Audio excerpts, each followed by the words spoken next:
This is the book of Romans, chapter 13 and verse 11. And it reads, it says, "In that knowing the time, that now it is high time to awake out of sleep. For now is our salvation nearer than we believed." Revelation 11 and verse 14, it says, "The second woe was past, and behold, the third woe cometh quickly." All right, guys, I have some terrifying breaking news here for you. Trump just tweeted the following. Iran should have signed the deal I told them to sign. What a shame and waste of human life. Simply stated, Iran cannot have a nuclear weapon. I said it over and over again. Everyone should immediately evacuate Tehran. Everyone should Tehran is the capital city of Iran. There's over 10 million people that live there. And here he said casually, by the way, it's 2 a.m. in Tehran right now. It's 2 o'clock in the morning. He said everyone should immediately evacuate Tehran. What the fuck are you threatening? What are you threatening? It's so crazy that the first thing that popped into my mind, and the first thing that probably popped into your mind when you read this, is he talking about nuking Tehran? Like, is he going to green light a nuclear attack on Tehran? Like, we actually have to have that conversation now because of what he said here. Michael Tracy called this perhaps the most reckless statement ever made by a U.S. president in history. Like, what are we doing here? What are we doing here? And by the way, when he says Iran can't have a nuclear weapon, well, congratulations, bitch. They don't have a nuclear weapon. They weren't trying to get a nuclear weapon. They were following the peace agreement, the nuclear peace agreement that we made with them that was put into place by Obama. They were following it perfectly, and you ripped it up in 2018. You destroyed that. And by the way, once you pull out of the deal, then you're in no position to turn around and start lecturing them about their fucking nuclear program. If you wanted them to not create a nuke, well, you should have stayed in the deal that was working, which was preventing them from getting a nuke. So they had every right to enrich to whatever point they wanted to once you pulled out of the deal, once you violated the deal. But by the way, they were not doing that. So this is so beyond reckless. This is, I mean, look, I don't know what's going to happen, but just the fact that the first thing that pops to mind for everybody is like, wait a second, is he talking about fucking nuking Tehran? Is that what he's talking about? And if it's not nuking Tehran, what is it? Is it some sort of like massive attack in the heart of Tehran, which could kill like tens of thousands of people? Like, I am fucking flabbergasted, man. Every time you think it can't get worse, it gets worse. And by the way, all of the fucking idiots on the right, all the MAGA idiots who are pretending like, oh yeah, I'm against war with Iran, but Trump was duped into this, and it's the people around him who are forcing him to do it, and he actually in his heart is really for peace. Does that sound like this motherfucker's for peace? Does that sound like he's for peace? Everyone should immediately evacuate Tehran. And by the way, the deal that he was saying they need to sign is a deal that would have prevented them from enriching uranium, even for just power for their power grid and for scientific research. As Crystal pointed out, that's what's called a poison pill in the deal, giving them terms you know they could never agree to. Because why? Because Netanyahu has always wanted this war, and Donald Trump was more than willing to assist him and greenlight it and let it happen. All right, Shalom. I want to give all the praise, honor, and glory to Yahweh Bahasham, Yahweh Shai Bahasham, Rakah Kodash. Double honors to the apostles and elders of Great Millstone who taught me this truth. Shalom to the hopeful elect. I'm back with another quick lesson through the Holy Spirit of Rakah Kodash. This article is from abcnews.com. The headline it reads, it says, Trump says it's possible U.S. gets involved in Israel-Iran conflict. The least of the flock shall draw them out. This is the book of Isaiah 34 and verse 16. Seek ye out of the book of the Lord, Yahweh Shem Yahushai, and read. No one of these shall fail. All of these end time prophecies are coming together beautifully. You see? None of these prophecies will fail. No one of these shall fail, none shall want her mate. For my mouth it hath commanded, in his spirit it hath gathered them. See? Trump says it's possible U.S. gets involved in Israel-Iran conflict. No U.S. involvement at this point, says Trump, who's open to Putin as mediator. Okay? Let's read a little bit of this article here. And another point that you got to factor in as well is that we're very close to the MOTB. Okay? Before nuclear Armageddon takes off, they have to establish that chip. So you got to factor that in. You have to factor that in as well, dealing with the end time prophecies too, right? It says President Donald Trump said Sunday the United States is not involved in Israel's military strikes against Iran, which we all know that's bullshit. But it's possible we can get involved. See? That comes after reports that Israel had urged the U.S. to join the conflict with Iran to eliminate its nuclear program. It says in an interview with ABC News, Rachel Scott, Trump declined to comment on whether Israeli Prime Minister Benjamin Netanyahu made a personal plea for the U.S. to get more involved. We're not involved in it. It's possible we can get involved, but we are not at this moment involved, the president said. So like I said, that's all bullshit because it's all being revealed that in some form or fashion, you know, these small hats were green-lighted by America to bring these attacks, right? Let's play that real quick too. U.S. President Donald Trump has denied any American involvement in Israel's attacks on Iran, but Tehran's foreign minister says he has evidence the U.S. was involved. In our opinion, the Israeli regime's aggression against Iran could never have happened without the agreement and support of the United States. We have solid evidence that shows the support of American forces and bases in the region for attacks by the Zionist regime's military forces. Let's bring in Rosalind Jordan in Washington, D.C. for more on this. We know what the U.S. is saying publicly, Ros, but privately, what do we know about their current involvement in Israel's operations against Iran? Well, it has been reported that U.S. forces did help operate Patriot and THAAD anti-missile defense systems to protect Israeli territory from incoming Iranian missiles. But the U.S. is insisting that it is not involved in Iran and Israel's current conflict.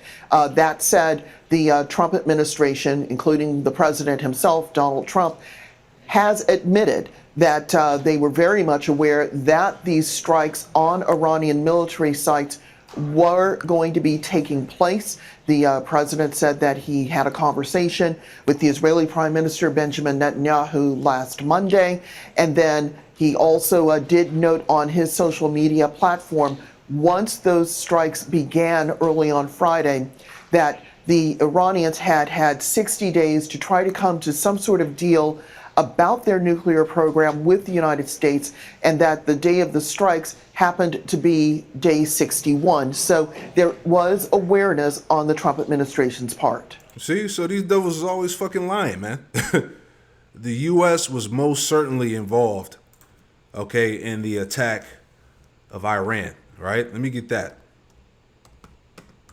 Okay, these devils are constantly being exposed.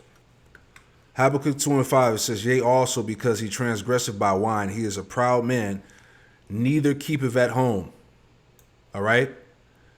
Who enlargeth his desire as hell, and as death cannot be satisfied, but gathereth unto him all nations, and heapeth unto him all people, right? So, as it says, neither keepeth at home, all right? Let's grab that. Neither keepeth at home. Right, let's go to the lexicon. Okay? It says, he is a proud man and does not rest, but seeks disturbances and wars. All right? This is the characteristic of the biblical Edomite. Okay? So they have the evidence that America was involved, all right, in basically in green lighting the strike against Iran by them small hats. Man. So back in the read here. Let's jump down. It says Trump also shared that he had a lengthy call with Russian President Vladimir Putin on Saturday to discuss in large part the conflict in the Middle East, right? Which Trump said. Remember, he said that the prophets, there's prophets that say that there should be the end of the world should take place in the Middle East, right? Let's pull that up from that Joe Rogan podcast, right? This is 7 months ago. I think I had a great relationship with the military, basically, but I didn't like certain people. I would have gotten them out if I thought if the election was different, I would have fired all of them quickly. Most of them I did fire. Biden should have fired every military person involved with Afghanistan. He should have had a lot of firings. If you look at him, he told Israel not to do anything, and at least Israel's not going to look at a bomb the way they would have been. Think if they listened to Biden. They'd be waiting for a bomb to drop on their head right now. He's been wrong about so much. I guess you'd have to say that she's been wrong too, because she always said they made the decision together.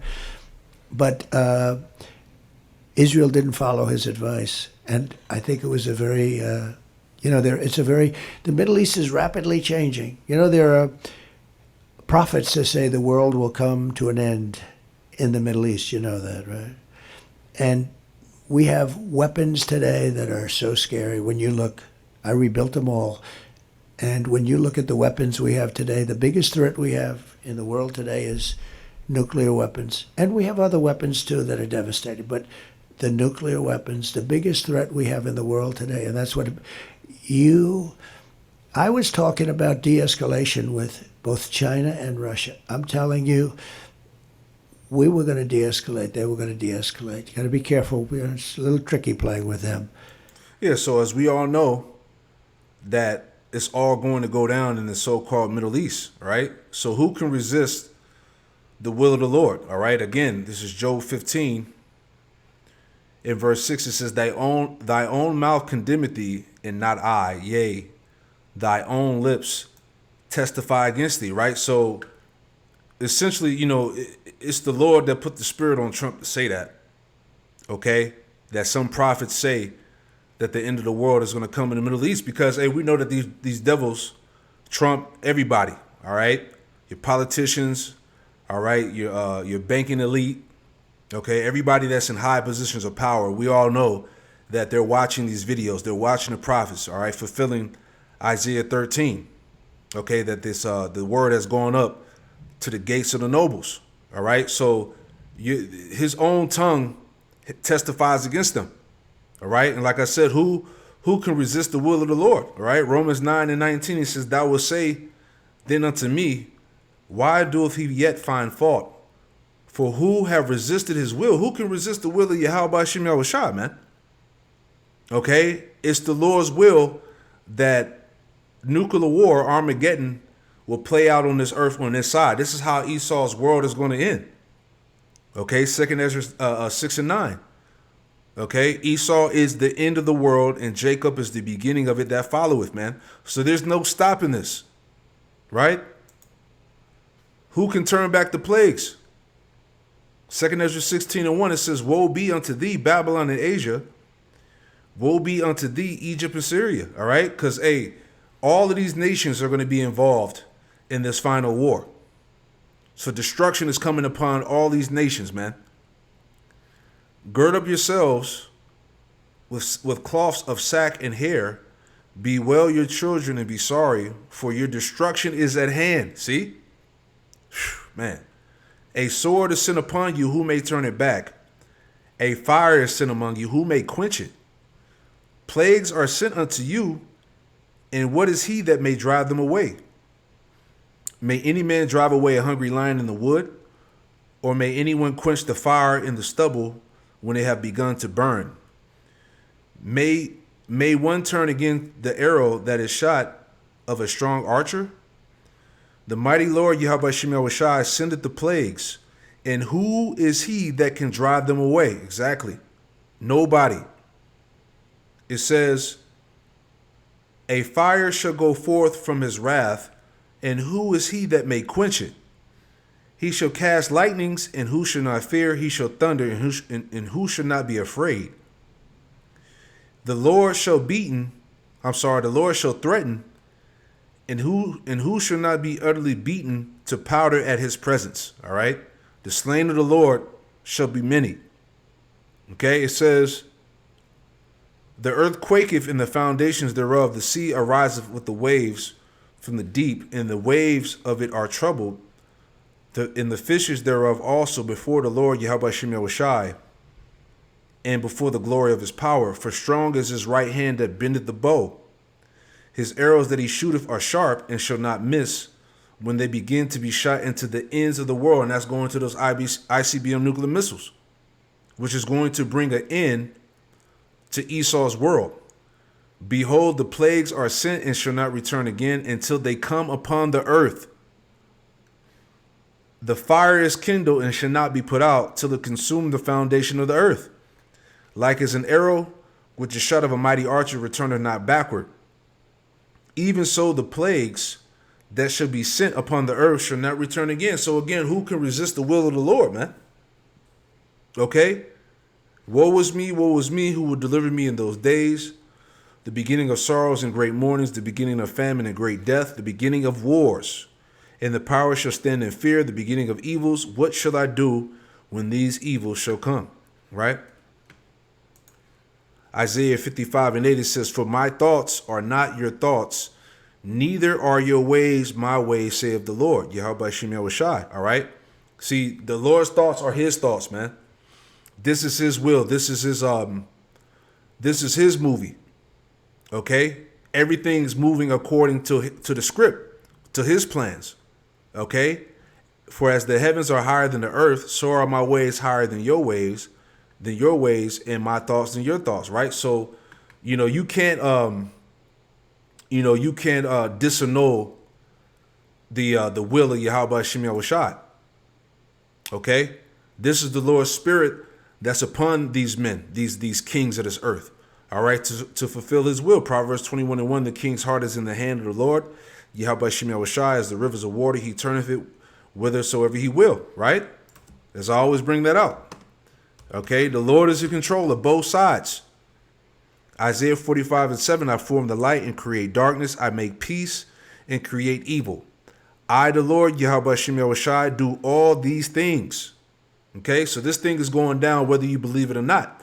And see, like I said, the beauty behind all of this is that, you damn, scoffers and mockers and demons that don't believe, really, especially right now, your incredulity is insignificant, man, at this point. It really doesn't matter what you people say or what you believe. Okay, the will of the Lord is going to be done on earth. Okay, it's all getting ready to go down. All right. So this is what's going to take off in the Middle East, right? Let's get that too. And before we go back to the read here, Zephaniah chapter 3, verse 8, it says, therefore wait ye upon me, saith the Lord, Yahweh Shem Yahushai, until the day that I rise up to the prey. For my determination is to gather the nations, that I may assemble the kingdoms, to pour upon them mine indignation, even all my fierce anger, for all the earth shall be devoured with the fire of my jealousy. All right, nuclear war. Okay, and also when the chariots appear, right? Joel 3:1, for behold, in those days and in that time, when I shall bring again the captivity of Judah and Jerusalem, right? This is the time of our salvation. This is why we read Romans 13:11 at the beginning. For now it is high time to awake out of sleep, for our salvation is nearer than we believe. Okay? Verse 2, it says, I will also gather all nations and bring them down into the valley of Yehoshaphat. Okay, this is the region where all the nation's armies are going to be gathered, are going to be gathered to be destroyed in nuclear war. All right, in the valley of Yehoshaphat. And I will plead with them there for my people, and for my heritage Israel, all right? The true biblical Israelites, okay? Whom they have scattered among the nations and parted my land, all right? So here we're coming into that time of recompense, okay? Of true justice, right? Let's read a little bit more.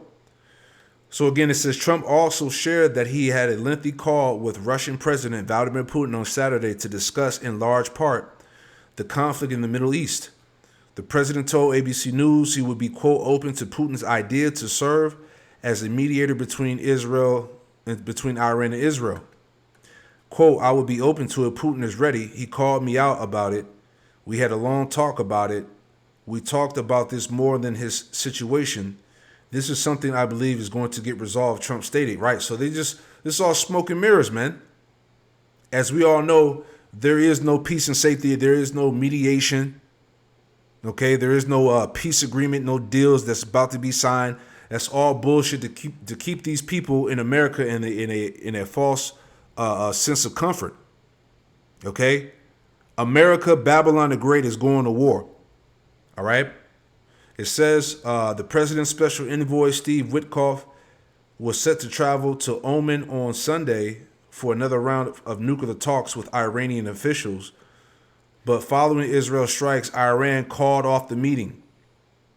Iranian Foreign Minister Abbas Araghchi called the nuclear negotiations unjustifiable after the attacks, which he said were carried out with the support of the U.S. Okay? It says the president, who stated he gave Iran, quote, 60-day ultimatum to, quote, make a deal, told ABC News he's not setting a new deadline. No, there is no deadline, but they are talking. They like to make a deal. They're talking. They continue to talk, the president said, referring to Iran, man. So nobody's buying this shit, man. Okay? We all know, according to prophecy, where it's heading, and there's no stopping it. Right? This is from America's First Report. It says 3 potential trigger events which could cause the U.S. to get directly involved in attacking Iran. All right? Let's just go down the bottom here. Right? So it says what are some potential trigger events that could cause the U.S. to get directly involved in attacking Iran? It says, first of all, the U.S. bases in the region getting attacked, the U.S. would most definitely respond, right? Because if they attack those bases out there in the so-called Middle East, that's where it's all going to go. That's where it's going to pop off. Okay? That's what's going to start this thing. It says, and the Iranians have specifically warned the U.S. that such attacks may be coming if they don't stop intercepting Iranian missiles, right? Which is from this site here. Let's pull this one up, right?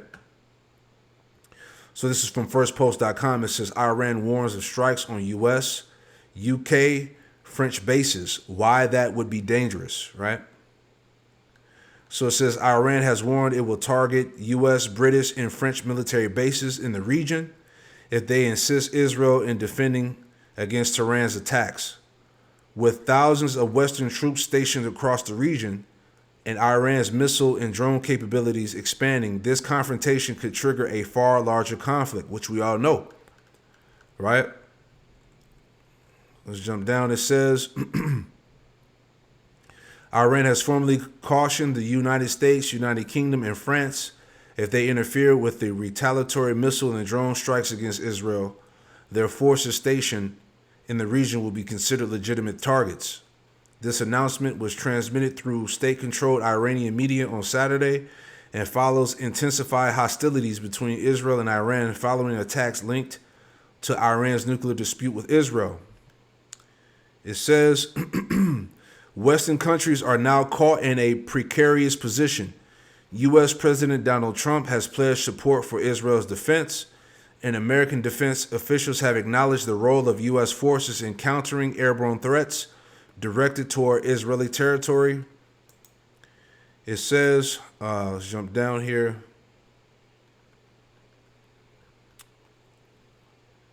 It says the risk for Iran executing its threat lies in the possibility of drawing Western militaries directly into the conflict at a time when Israeli airstrikes have already imposed substantial pressure on Iranian aligned infrastructure. All right. So again, the least of the flock is being drawn out. Okay. The possibility of drawing Western militaries directly into the conflict. Right. Jeremiah 15:45. Therefore hear ye the counsel of the Lord, Yahweh Shemel Shai, that he have taken against Babylon and his purposes, that he proposed against the land of the Chaldeans.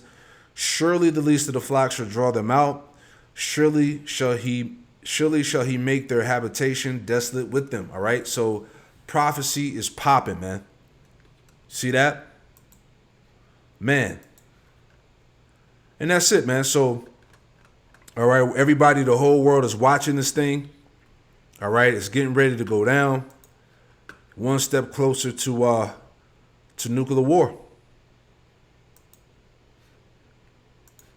And the next phase is going to be the U.S. even more directly involved. We're already involved. We're already arming it. We're already funding it. We're already helping with some of the defenses on the ground, the air defenses. But it's only going to escalate further now. But again, what a chilling fucking statement that is. I mean, this is disturbing. Everyone should immediately evacuate Tehran. Jesus. I mean, I don't have anything insightful to say here other than holy shit. This is a really disturbing, really chilling moment. Because like either that's a threat of a nuke or some massive attack, but even if nothing happens, it's still like terrorizing a city of over 10. Could you imagine a scenario where Iran said, the leader of Iran, the Grand Ayatollah said, evacuate New York City immediately, or evacuate Washington, D.C. immediately? What would our reaction be in that scenario, right? Oh my God, man. Oh, not even a half year into Trump's second term, not even a half year into this regime. And we already have, I mean, shit, I've aged probably 7 years in this 5-6 months. So I don't know how the fuck we get through this, bro. This is just, I mean, what the fuck do you say? Everyone should immediately evacuate Tehran. I mean, shame on everybody who hasn't fucking jumped off this bandwagon yet. This is a straight up fascist, terrorist ass regime. And there's no plausible deniability left. I mean, that is so wildly disturbing and reckless. What is your video? There you go. 1 Peter 4:7. And it reads, it says, but the end of all things is at hand. Be ye therefore sober and watch unto prayer. Shalom.